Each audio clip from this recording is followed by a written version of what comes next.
श्री शिवाय नमस्तुभ्यम। हर हर महादेव। 22 फरवरी को बृहस्पतिधाम सीहोर मध्य प्रदेश में गुरुजी पंडित प्रदीप मिश्रा जी के द्वारा वाची जा रही महाशिवरात्रि शिव महापुराण कथा के 7वें दिन की कथा आज पूर्ण हो चुकी है। आज अंतिम दिन की कथा में गुरुजी ने बता दिया है कि इस कथा के बाद साल भर जो रुद्राक्ष वितरण होगा उसकी शुरुआत कब से की जाएगी। अगर आप सीहोर रुद्राक्ष प्राप्ति के लिए जाना चाहते हैं तो ये जानकारी आपके लिए विशेष है।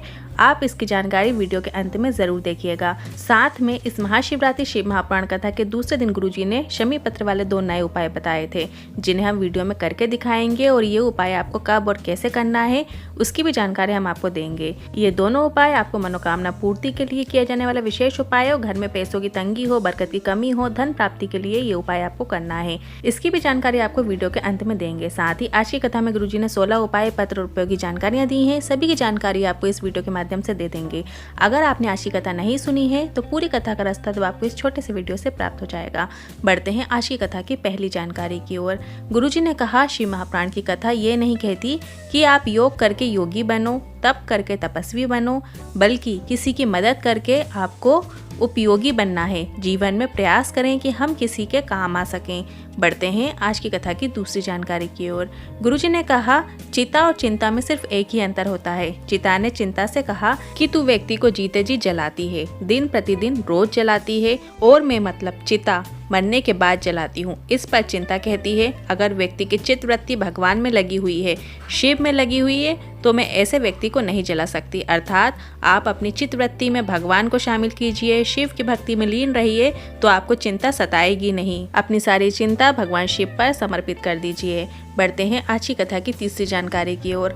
ठोकर लगने से 2 चीजों का पता चल जाता है। पहला, चलते हुए मार्ग में अटकलें कितनी हैं, पत्थर कितने हैं, और दूसरा, ठोकर लगने पर तुम्हें संभालने वाले हाथ कितने हैं। मतलब मुसीबत के समय हमें पता चलता है कि हमारे साथ कौन कौन है। बढ़ते हैं आज की कथा की चौथी जानकारी की ओर। विश्वास है तो भगवान है, और जहाँ पर आपका विश्वास डोला तो भगवान की कृपा की प्राप्ति कभी भी नहीं हो सकती। मतलब आपको अपना विश्वास दृढ़ रखना है, मजबूत रखना है। जिसका विश्वास पक्का है और जिसने श्रद्धा और सब्र थोड़ी सी रख ली है तो सब आपको प्राप्त हो जाता है। इसके बाद गुरुजी ने कहा, यहाँ पर कई लोग आए थे, पर सब्र जिन्होंने रखा, कथा सुनने के लिए रुके, उन्हें सब्र का फल मिला। इसके बाद गुरुजी ने सभी से कहा, मिला कि नहीं सब्र का फल बताओ। तो पंडाल में हर हर महादेव के जयकारे लगने लगे। मतलब सभी को रुद्राक्ष प्राप्त हो चुका है, जिसकी खुशी सभी शिव भक्तों में दिख रही है। बढ़ते हैं आज की कथा की 5वीं जानकारी की ओर। एक पत्र आया, गौरव शर्मा जी का पत्र आया। मेरी शादी वर्ष 2011 में हुई थी। 11 साल बीतने के बाद भी संतान प्राप्ति का सुख नहीं था।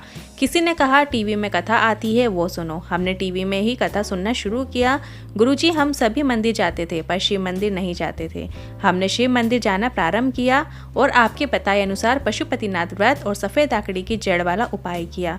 तुमरुका जी पे विश्वास किया और 3 महीने के अंदर ही उसका गर्भ ठहर गया और बाबा की कृपा से हमें पुत्र रत्न की प्राप्ति हुई है। उसी का आभार व्यक्त करने हम कथा पंडाल में आए हैं। बढ़ते हैं आज की कथा की 6वीं जानकारी की ओर। संगीता जी पत्र लेकर आई। हमने मंदोदरी शिव महापुराण कथा पंडाल में बैठकर सुनी थी। मेरा बेटा सीए का एग्जाम देकर थक चुका था, पास ही नहीं हो रहा था।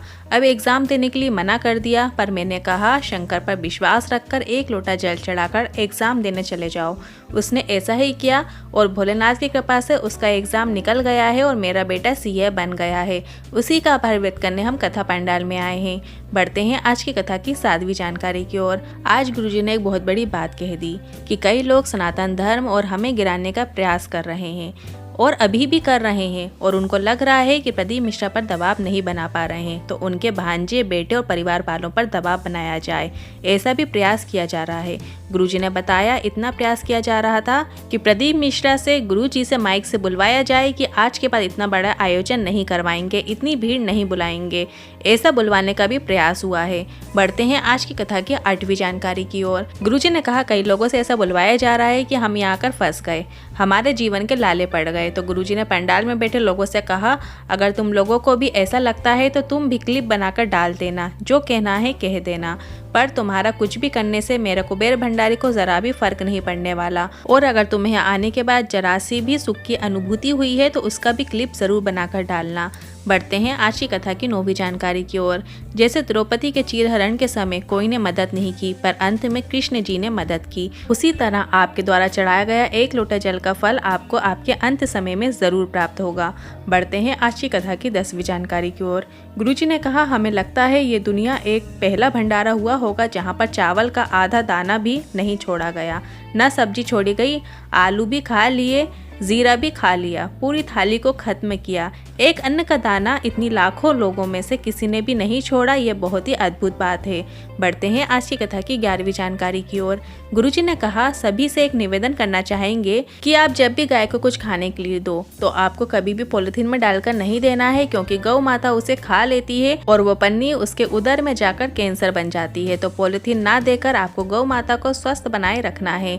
बढ़ते हैं आज की कथा की 12वीं जानकारी की ओर। रतलाम से एक व्यक्ति पत्र लेकर आए, मेरे पुत्र का एक्सीडेंट हो गया था और डॉक्टर ने बचने का आसार ना के बराबर बताया। मेरा बेटा वेंटिलेटर में था और डॉक्टर ने सिर्फ 1 घंटे की बोल दिया था कि इसके बाद हम इसे वेंटिलेटर से भी उतार देंगे। फिर किसी के कहने पर बेटे के कानों में हेडफोन में शिव महापुराण की कथा सुनाने की विनती की और शिव महापुराण कथा सुनाई और 1 घंटे के अंदर ही मेरे बेटे के शरीर में हलचल होने लगी और बाबा ने मेरे बेटे को लौटा दिया है। उसी का आभार व्यक्त करने रतलाम से सीहोर कथा पांडाल में आया हूँ। बढ़ते हैं आज की कथा की 13वीं जानकारी की ओर। अगली कथा गुरुजी की 28 फरवरी से 6 मार्च तक बेतवा इंदौर के पास होगी। इस कथा का नाम नौनिधि शिव महापुराण कथा होगा। इसका आनंद आप मोबाइल और टीवी आस्था चैनल के द्वारा प्राप्त कर सकते हैं। बढ़ते हैं आज की कथा की 14वीं जानकारी की ओर। कथा पूर्ण होने के बाद गुरुजी ने साल भर जो रुद्राक्ष वितरण होगा उसकी शुरुआत कब से होगी उसकी जानकारी दी है। तो आपको बता दें, गुरुजी ने कहा, साल भर रुद्राक्ष वितरण हम 1 से 1.5 महीने के बाद शुरू कर देंगे। थोड़ी व्यवस्था करेंगे ताकि आपको असुविधा का सामना ना करना पड़े और एग्जैक्ट डेट क्या होगी उसकी सूचना हम आपको इसी चैनल के माध्यम से दे देंगे। ये खबर आपको कैसी लगी कमेंट करके ज़रूर बताइएगा। बढ़ते हैं आज की कथा की 15वीं जानकारी की ओर। गुरुजी ने जो 2 उपाय बताए थे इसी शिव महापुराण के दौरान वो हम आपके साथ शेयर कर रहे हैं, तो ध्यान से सुनिएगा। शमी पत्र को देवादिदेव महादेव को चढ़ाने का एक नियम होता है। कब, कैसे और कहाँ चढ़ाना चाहिए, तो आपको शिवलिंग का संपूर्ण स्नान करा देना है, श्रृंगार कर देना है, मतलब चंदन, अबीर, गुलाल सब कुछ समर्पित कर दीजिए। बेलपत्र, धतूरा सब कुछ समर्पित कर देने के बाद आपको एक शमी पत्र लेना है और माता पार्वती के हस्त कमलों का स्पर्श कराते हुए शिवलिंग के ऊपर अर्पित कर देना है।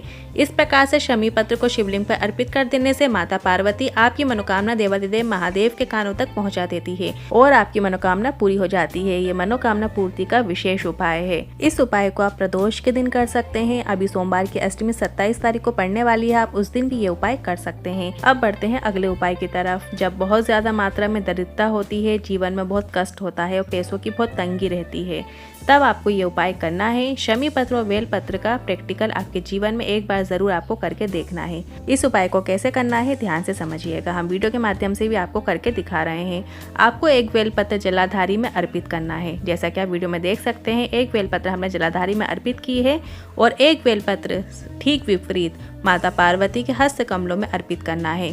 और इसके बाद आपको 7 शमी पत्र लेना है और शिवलिंग के ऊपर अर्पित करना है। हमने वीडियो में 1 शमी पत्र अर्पित करके दिखाया है, आप 7 शमी पत्र ले लीजिएगा और एक एक करके श्री शिवाय नमस्तुभ्यम मंत्र के साथ बड़े प्रेम से बाबा पर अर्पित कीजिएगा, शिवलिंग पर अर्पित कर दीजिएगा। शमी पत्र भी आपको उल्टा अर्पित करना है। जीवन में कितनी भी पैसों की कमी होगी, दरिद्रता होगी, महादेव की कृपा से आपके जीवन में धन संबंधित परेशानियां जरूर दूर हो जाती हैं। इस उपाय को आप प्रदोष के दिन कर सकते हैं और अभी सोमवार की अष्टमी आने वाली है, इस दिन भी आप ये उपाय कर सकते हैं। उपायों को लेकर मन में कोई सवाल है, क्वेश्चन है तो आप कमेंट बॉक्स के जरिए पूछ सकते हैं। वीडियो थोड़ी भी उपयोगी लगी हो तो वीडियो को लाइक करके कमेंट बॉक्स में हर हर महादेव जरूर टाइप कीजिएगा। श्री शिवाय नमस्तुभ्यम।